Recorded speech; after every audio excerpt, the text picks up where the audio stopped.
सोचो, अगर तुम्हें अपने बेटे और पूरे राज्य में से किसी एक को बचाने का चुनाव करना पड़े तो क्या करोगे?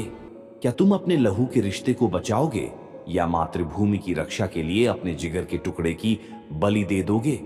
यही सवाल उठता है जब हम राजस्थान की उस अमर गाथा को सुनते हैं जिसे दुनिया पन्ना धाय का बलिदान कहकर जानती है। यह केवल एक कथा नहीं, बल्कि त्याग, साहस और मातृत्व का ऐसा उदाहरण है जिसकी मिसाल आज तक इतिहास नहीं दे सका। कहानी की शुरुआत होती है चित्तौड़ की उस धरती से जहां महाराणा सांगा के बाद सत्ता का संकट खड़ा हो गया था। राजघराने में षड्यंत्रों की आंधी थी, भाई भाई के खून के प्यासे थे और गद्दी के लिए तलवारें खींच चुकी थीं। महाराणा सांगा के निधन के बाद चित्तौड़ के राजकुमारों में आपसी कलह बढ़ गई थी और इसी अंधेरे में एक नाम धीरे धीरे झर की तरह फैलने लगा। वह था बनबीर।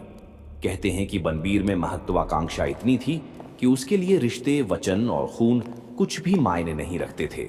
उसका सपना था चित्तौड़ की गद्दी, और उस गद्दी पर बैठने से उसे रोक रहा था सिर्फ एक नाम, छोटा राजकुमार उदय सिंह। रात का सन्नाटा था, महल की दीवारें मौन थीं, लेकिन हर छाया में खतरा छिपा था। और उसी समय महल की गलियों में धीरे धीरे बढ़ते कदमों की आहट सुनाई दी।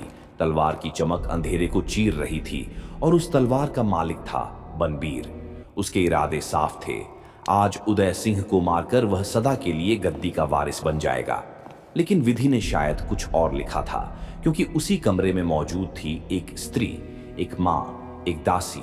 उसका नाम था पन्ना धाय। पन्ना धाय ने अपनी आंखों से उस नन्हे राजकुमार को देखा था जिसने अभी जिंदगी की पहली सीढ़ियां भी पूरी नहीं चढ़ी थीं, और उसी को बचाने की जिम्मेदारी अब उसके कंधों पर आ गई थी। सवाल ये था, क्या वह अपने बेटे को बचाए या पूरे राज्य का भविष्य? और यही पल था जिसने पन्ना धाय को अमर बना दिया।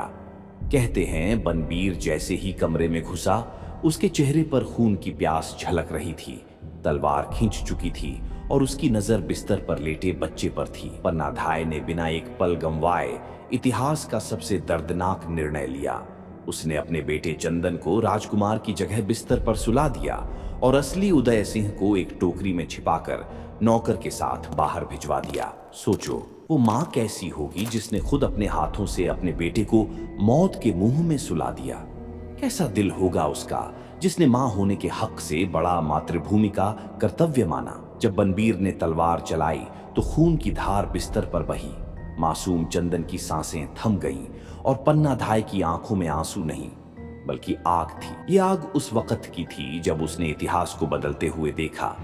उस बलिदान ने न केवल उदय सिंह को बचाया, बल्कि आगे चलकर मेवाड़ को एक ऐसा योद्धा दिया जिसका नाम आज भी दुश्मन थरथराते हुए लेते हैं, महाराणा प्रताप।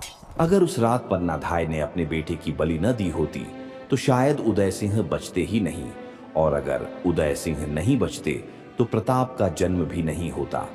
यानी एक माँ ने अपने बेटे को खोकर पूरे हिंदुस्तान को एक ऐसा नायक दिया जिसने मुगलों से टक्कर ली, जिसने हल्दी घाटी में इतिहास रच दिया और जिसने मातृभूमि के लिए अपना जीवन खपा दिया। पन्ना धाय की ये कुर्बानी हमें ये सिखाती है कि असली माँ वही है जो सिर्फ अपने बेटे की नहीं, बल्कि पूरी धरती के बच्चों की रक्षा करे। आज जब हम उसकी कहानी सुनते हैं तो हमारे रोंगटे खड़े हो जाते हैं। सोचो, क्या आज के समय में कोई ऐसा कर सकता है? क्या कोई माँ अपने बेटे को खोकर पूरे देश के लिए भविष्य गढ़ सकती है? यही सवाल इस कहानी को और गहरा बना देता है। पन्ना धाय का नाम सिर्फ इतिहास की किताबों में नहीं, बल्कि हर उस इंसान के दिल में लिखा है जो त्याग और बलिदान को सबसे बड़ा धर्म मानता है। उसकी गाथा हमें बार बार यही याद दिलाती है कि मातृत्व केवल जन्म देने का नाम नहीं, बल्कि रक्षा करने का नाम है। पन्ना धाय माँ कम, मातृभूमि की ढाल ज्यादा थी, और शायद इसी कारण उसका नाम आज भी चित्तौड़ की हवाओं में गूंजता है, मंदिरों की घंटियों में सुनाई देता है और इतिहास के पन्नों में स्वर्ण अक्षरों से लिखा है।